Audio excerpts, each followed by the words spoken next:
పరమేశ్వరుడు ఎక్కడున్నాడో తెలియందే నువ్వు పరమేశ్వరుణ్ణి ఎలా చేరుతావు?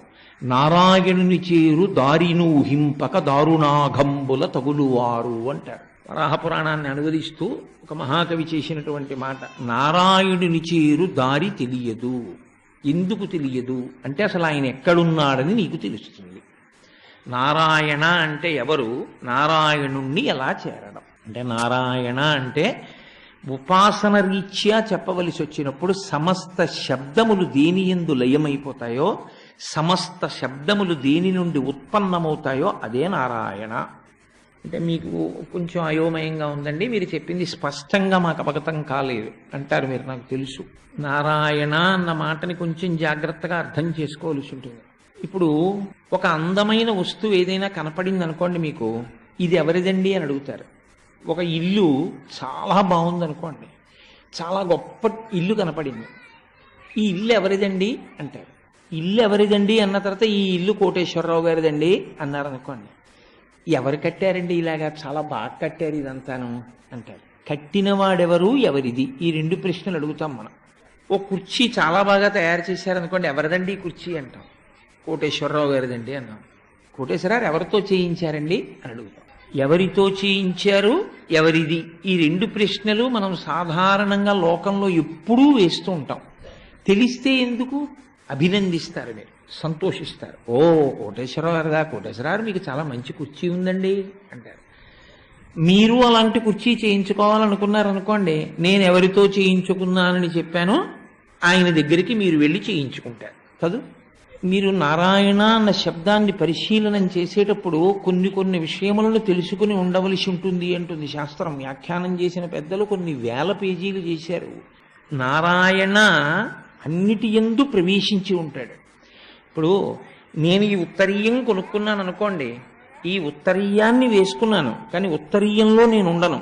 ఈ ఉత్తరీయం కింద పడిపోయినా ఈ ఉత్తరీయం తీసి నేను రేపు ఇంట్లో వదిలేసి ఇంకో ఉత్తరీయం వేసుకొచ్చినా కోటేశ్వరరావు గారు ఆ ఉత్తరీయంతో రాలేదు కాబట్టి, ఉత్తరీయమునందు కోటేశ్వరరావు గారు ఉన్నారు కాబట్టి ఆయన ఇక్కడికి రాలేదని మీరు అనలేరు.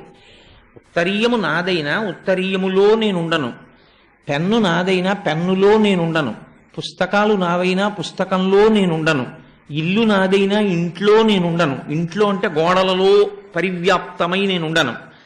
ఒక కుర్చీ నాదైనా, కుర్చీని చేయించుకున్నదైనా కుర్చీలో నేను ప్రవేశించి ఉండను, కుర్చీగా నేను ఉండను. కానీ నారాయణ విశ్వముగా ఉంటాడు. అందుకే అంతర్బహిశ్చ తత్సర్వం వ్యాప్య నారాయణ స్థిత అంది వేదం. ఆయన దృశ్యతే శ్రూయతేపివా, నీ కంటికి ఏది కనపడుతోందో అందులో, శ్రూయతే నీకు ఏది వినపడుతోందో దాంట్లో, అంతః బహిః లోపల బయట ఆయనే ఉన్నాడు.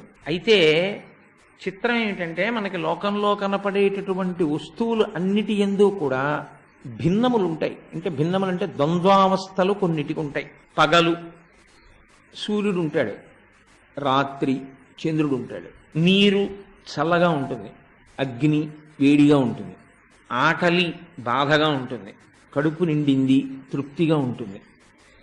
ఈశ్వరుడికి కూడా అలా ఉంటాయా ఏమైనా అంటే, ఆయన నిత్యపూర్ణుడు. నారాయణ శబ్దము ఆయనకి మళ్ళీ ఇటువంటి ద్వంద్వములకు ఆయన వశుడు కాడు.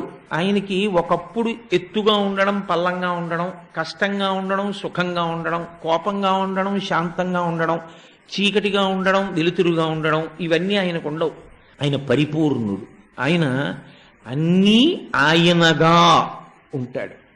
అన్నీ ఆయనగా ఉంటాడు కాబట్టి యథార్థమునకు ఇప్పుడు ఇదంతా కలిపి ఏమనవలసి ఉంటుంది? నారాయణ ఒక్కటే ఉంది. పెద్ద సమస్య అంతా ఎక్కడొస్తుందంటే ఆ నారాయణ ఒకటే కనపడదు. ఈయన కోటేశ్వరరావు గారండి కనపడుతుంది, ఆయన గోపాలాచార్యులు గారండి కనపడుతుంది, ఆయన గోపాలకృష్ణ గారండి కనపడుతుంది. తప్పించి అంతా నారాయణ అండి అని అనలేడు. అలా అనగలిగితే వాడు అదృష్టవంతుడు, చేరిపోయాడు నారాయణుణ్ణి, అయిపోయింది వాడి ప్రయాణం, జీవయాత్ర పూర్తయిపోయింది అని గుర్తు. నారాయణుణ్ణి తెలుసుకుంటే నారాయణుణ్ణి చేరిపోవడం అయిపోతుంది. మీకు లోకంలో మిగిలిన వాటిని తెలుసుకుంటే వాటిని చేరిపోవడం ఉండదు. అన్నం తింటే ఆకలి తీరుతుంది అని తెలుసుకుంటే మీకు ఆకలి తీరిపోదు, మీరు అన్నం తింటేనే తీరుతుంది. నారాయణ మీకు తెలిసిపోయిందనుకోండి, మీరు నారాయణుణ్ణి చేరిపోవడం అయిపోతుందంటే. నారాయణ తెలిసిపోవడం అంటే గ్రాంధికంగా పుస్తకంగా తెలియడం కాదు, అనుభవంగా తెలియాలి, అనుభవంలోకి రావాలి. అంతర్బహిష్య తత్సర్వం వ్యాప్య నారాయణ స్థిత అంటే అంతటా ఆయనే ఉన్నాడు. అసలు ఆయన లేనిది, ఆయన కానిది వేరొకటి లేదు లోకంలో, అన్నీ ఆయనే. అప్పుడు నా కంటికి కనపడేటటువంటి ఈ మొక్కలలో ఆయనే ఉన్నాడు, ఆ గడ్డి పరకలలో ఆయనే ఉన్నాడు. గడ్డి పరక నిన్నటి కన్నా ఇవాళ పెరిగినటువంటి ఒక అంగుళంలో ఆయనే ఉన్నాడు. ఎండిపోయిన గడ్డి పరకలో ఆయనే ఉన్నాడు. గడ్డి పరక భూమిలో కలిసిపోవడంలో ఆయనే ఉన్నాడు. భూమిగా ఆయనే ఉన్నాడు, నీటిగా ఆయనే ఉన్నాడు. ఇదే ప్రహ్లాదుడు అంటాడు, కలడంబోధి కలండు గాలి కలడ ఆకాశంబులన్ దిక్కులన్ అగ్నియందు రేలన్ పగళ్ళ నిశలన్ ఖజ్యోత చంద్రాత్మలన్ కలడ ఓంకారమునందు. ఆయన లేనిదేది? ఇది అనుభవం. అనుభవము అంటే దర్శించినటువంటి మహాపురుషుల నోటి వెంట వచ్చినటువంటి మాట. మనకి ఇది విన్నంతసేపు బాగుంటుంది. అనుభవంలో ఒకటే వస్తువు రెండుగా మారుతుంటుంది, దానిని మాయా అంటారు. నేను నువ్వు అంటుంటాడు. మీరు కొంచెం జాగ్రత్తగా గమనించండి, మీకు తెలిసిపోతుంది.